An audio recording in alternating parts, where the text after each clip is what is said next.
Assalamualaikum anak-anak yang hebat. Bagaimana kabarnya hari ini? Semoga kalian dalam keadaan sehat dan selalu semangat untuk belajar. Berjumpa lagi dengan Ibu di video pembelajaran kita kali ini.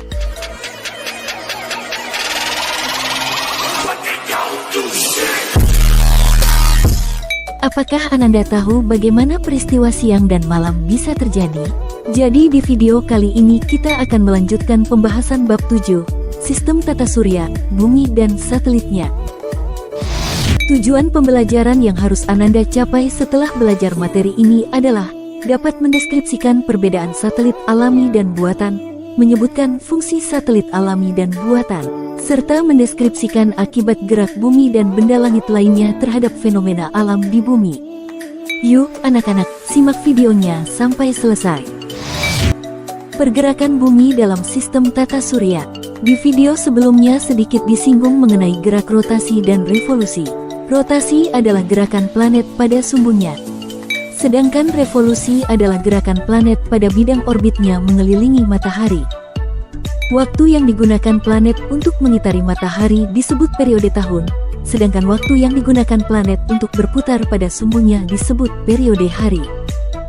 Berdasarkan jarak antara planet dengan matahari menyebabkan panjang satu tahun tiap planet berbeda-beda. Demikian juga dengan panjang satu hari tiap planet, ini dipengaruhi salah satunya oleh ukuran planet tersebut. Pengaruh gerak rotasi bumi. A. Pergantian siang dan malam. Bayangkan bumi memiliki garis yang menghubungkan kutub utara dan kutub selatan. Garis ini kita sebut sebagai sumbu atau poros.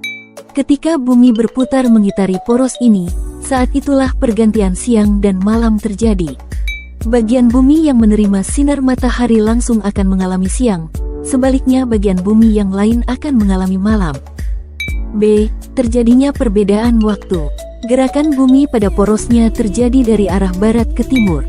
Adanya arah gerak inilah yang mengakibatkan terjadinya perbedaan waktu di Indonesia.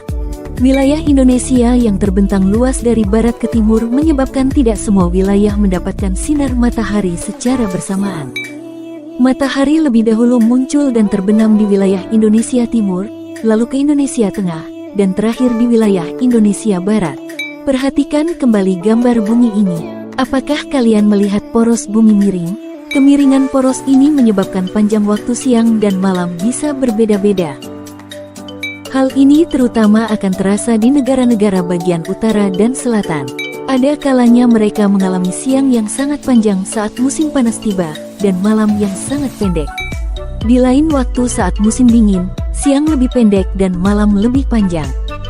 Di negara Khatulistiwa seperti Indonesia, hal itu tidak terlalu kita rasakan.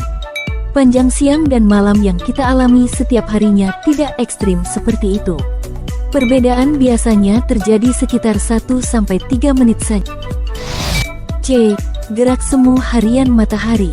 Setiap hari kita melihat peredaran matahari dan benda langit lainnya yang seakan-akan bergerak dari timur ke barat. Pergerakan matahari dan benda langit lainnya dari timur ke barat saat tampak dari bumi disebut sebagai gerak semu harian matahari. Pergerakan semu harian matahari disebabkan oleh rotasi bumi yang membuat matahari seolah-olah mengelilingi bumi. Pengaruh gerak revolusi bumi. A. Pergantian tahun. Bumi mengelilingi matahari secara penuh selama 1 tahun.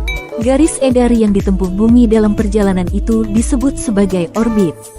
Sambil bergerak mengelilingi matahari di orbitnya, bumi juga berputar di porosnya. Bumi menyelesaikan putarannya dalam waktu 365,25 hari. Itu sebabnya, untuk memudahkan penghitungan hari, setiap 4 tahun sekali akan ditambahkan 1 hari pada kalender tahunan kita. Pada tahun dengan tambahan 1 hari ini, kita menyebutnya sebagai tahun kabisat. B. Pergantian musim. Selain pergantian tahun, gerak bumi mengelilingi matahari juga menyebabkan pergantian musim. Musim yang dialami suatu daerah sangat bergantung pada posisinya di bumi. Bumi dibagi oleh garis khatulistiwa, garis yang berada tepat di tengah-tengah. Garis khatulistiwa ini membagi bumi menjadi 2, yaitu belahan bumi utara dan belahan bumi selatan. Indonesia berada di daerah khatulistiwa, karena letaknya tepat di garis khatulistiwa. Daerah yang berada di garis khatulistiwa hanya mengalami dua musim, yaitu musim kemarau dan musim hujan. Adapun di daerah yang berada di belahan bumi utara dan belahan bumi selatan, keduanya mengalami 4 musim, yaitu musim panas, musim gugur, musim dingin, dan musim semi.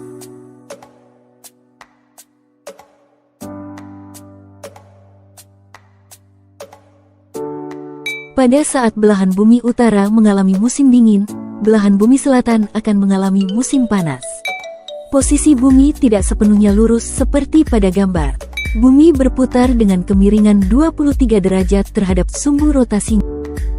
Kemiringan ini yang menyebabkan durasi siang dan malam berbeda-beda di setiap daerah, juga bergantung pada posisi revolusinya terhadap matahari.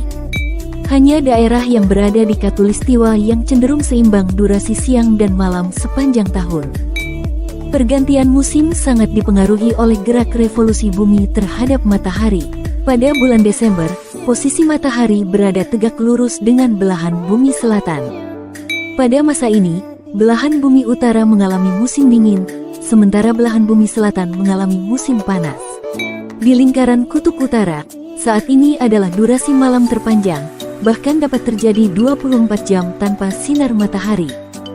Pada bulan Maret, posisi matahari tegak lurus dengan garis khatulistiwa. Daerah-daerah yang terletak di garis khatulistiwa seperti Indonesia mengalami musim kemarau, belahan bumi utara mengalami musim semi, dan belahan bumi selatan mengalami musim gugur. Pada bulan Juni, posisi matahari berada tegak lurus dengan belahan bumi utara. Hal ini menyebabkan belahan bumi utara mengalami musim panas, sedangkan belahan bumi selatan mengalami musim dingin. Lihatlah gambar, daerah kutub selatan sama sekali tidak menerima sinar matahari, sehingga 24 jam akan terasa seperti malam hari. Ini adalah posisi pada bulan September. Posisi matahari kembali tegak lurus terhadap garis khatulistiwa. Daerah di khatulistiwa mengalami musim hujan. Adapun belahan bumi utara mengalami musim gugur, dan belahan bumi selatan mengalami musim semi. Demikianlah pembahasan tentang bumi dan pergerakannya. Untuk materi bulan sebagai satelit bumi, dan satelit bumi selain bulan, akan kita bahas pada video selanjutnya di Bumi dan Satelitnya bagian 2. Sampai berjumpa di video pembelajaran selanjutnya. Salam sehat, salam bahagia, salam juara. Assalamualaikum warahmatullahi wabarakatuh.